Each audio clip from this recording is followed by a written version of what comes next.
I think at the highest level, you've got return on investment. So that ties together your earnings over your equity. Oh, okay. One of my favorite personal topics. Tax minimization. Another disservice that we as accountants have done to the business community, and I apologize, is that we focused business owners on minimizing taxes. There's sort of two philosophies. You can minimize taxes or you can maximize profits.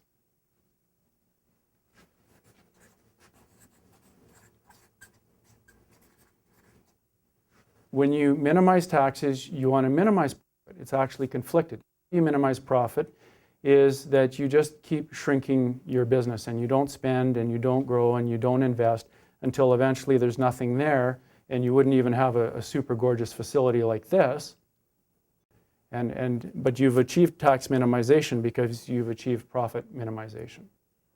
So a key thing to ask your accountant, not how do you minimize taxes, how do you maximize profit and maximize wealth and protect your wealth? That's a different question with a different set of answers.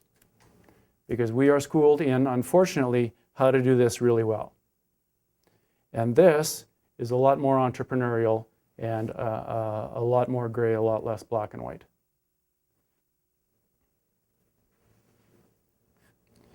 We've talked about employee,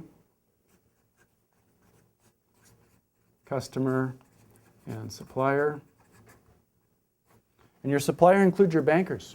I like bankers. I don't know why. These guys are actually fairly entrepreneurial given the goofy environment we're in right now. They've got some handcuffs on in terms of how they can do business with us. But they've got, the more proactive your relationship is with these guys and the more heads up you give them, they can help you work through some interesting, tough situations.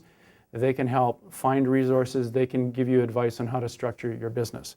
Because personally, if you want to grow your business and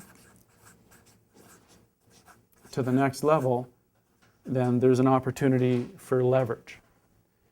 If your return on investment or return on equity is 20%, then what's wrong with paying 6% tax deductible interest to get more 20% stuff? Right? So you don't want to go to the limit or to the wall, but you want to make sure that you're maximizing your ability to grow. But it goes in order. First you figure out profit by product or service line and by customer so you know where to point this arrow. And that's what strategy is. You're pointing this arrow. You don't have this flying barn with all these loose pieces. You want to have a pointed arrow as to, okay, here's where we're making money. Here's where we're really good. Here's an opportunity we want to learn and invest in. That's fine. And then, okay, what resources do we need to get there? Other KPIs that are kind of neat. The different industries have different key performance indicators. Find at the highest level there has to be some sort of decent economic return. We need to be focused on the right thing, and if we make all these people happy, then we have owner happiness.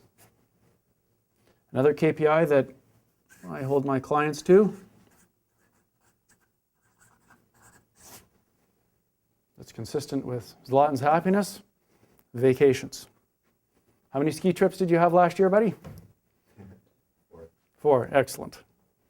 And how many did you have the year before? 1. Okay, perfect. So that's 300% improvement. Right on. Right on. And that's what life's about. We work hard, we take risks. Most people don't understand this. My dad was a civil servant with the Highways Department for 41 years. So out of that, I benefited from a great education. I lasted 8 days. I was traveling to Calgary 2 days a week. I was a little bit tired from that. Department of Finance, who 3 blocks from my house, was looking for somebody. Oh, that's just too good to be true. Took them 5 months to hire me, and I lasted 8 days. I was there 2 weeks. There was a statutory holiday, and I had a sick day. And a lot of half-hour coffee breaks. So we're the drivers of the economy, and one of the problems and challenges for entrepreneurs, so to get together in a room like this is really cool, is we're fractionated, we're divided. So a CFIB is a common voice for lobbying, and a CAFE is a really powerful group to connect us. So that these business-wise seminars is perfect to connect us. And like I said, there's a lot of world-class talent and businesses in this room. How can we learn from each other? Right? I don't achieve these results. My clients achieve these results. I'm helping them get out of the bottle, and I'm adding a piece to their business that they might not have had or don't have time or don't have the passion for. That's fine. And away we go. Questions?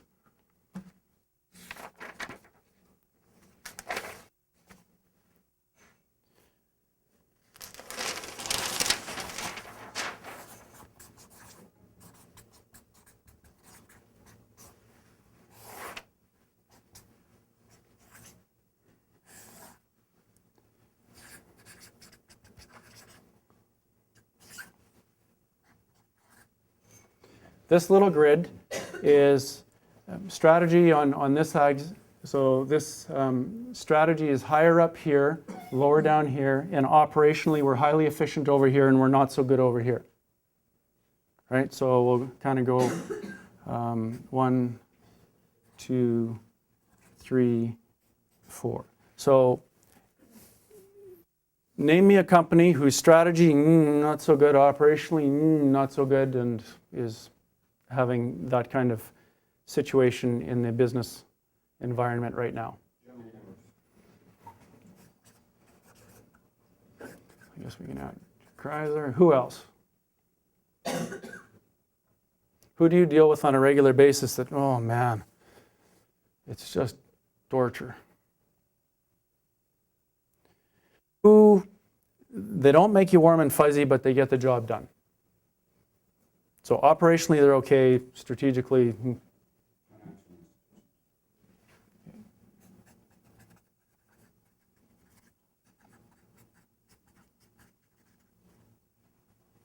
and us quiet little Canadians have some of the best around. Excellent. Who has pretty good strategy, like it looks like they get it, there's a good message, but operationally, they're still putting it together.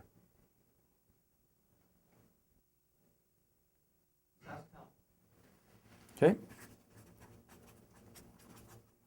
Excellent example. Monopoly.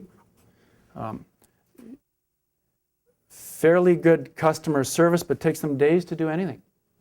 I wanted to hook up for a teleconference to get a number to send to people. We'll get back to you in 2 business days. Calls in an hour. freeteleconference.com, here I come. Right? And then who has good strategy and good operational execution? Yeah. So where would we put Air Canada?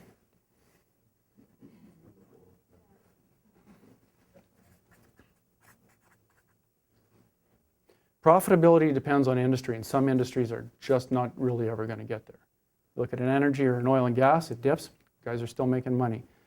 Talked to a friend in Calgary the other day, and he said when oil is $60, over $60 for 3 months running, then the floodgates will open again, right? So WestJet, and ironically, its model from Southwest has been more profitable than all the other airlines put together. Right? Because they focus on this. Whereas if you're trying to be all things to all people,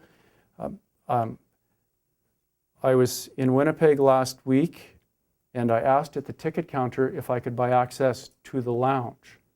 And they said, no, you have to do that online. So they didn't want my money, right?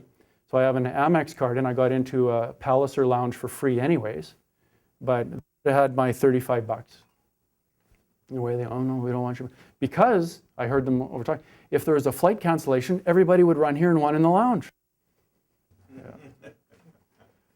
And these are customer experiences we have. And where would you put your business? Where are you now? Where do you want to be? And where would your employees put you? And where would your customers put you? So that's a really strategy and operations. What are we doing and how are we doing it?